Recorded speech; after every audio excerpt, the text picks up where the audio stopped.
பிரியத்துக்குரியவர்களே, நீதிமொழிகள் 23:24 கோபக்காரனுக்கு தோழனாகாதே, உக்கிரமுள்ள மனுஷனோடு நடவாதே. இன்னைக்கு யார் உங்களுக்கு நண்பனாக இருக்கிறாங்க சொல்லுங்கள். தம்பி தங்கச்சி காலேஜ் போகிறீங்களா? யார் கூட நீங்கள் உட்கார்ந்துருக்கிறீங்க?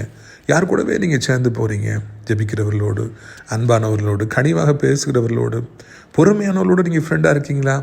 இன்றைக்கி வாலிபர்களுக்கு பொறுமைன்னா எதுன்னே தெரியாது. பைக்கில் போகும்போது மெதுவாக போனவங்களுக்கு என்னமே கிடையாது, மிக விரைவாக போகிறாங்க. நீங்கள் பின்னால் உட்காந்து போனீங்கன்னா அவங்க விரைவாக போகும்போது, அவங்க கோபத்தில் வண்டி ஓட்டி போகும்போது, அவங்க சங்கரிக்கப்படும் பொழுது நீங்களும் சேர்ந்து சங்கரிக்கப்பட வேண்டிய பரிதாபமான சூழ்நிலைகள் உண்டாகும்.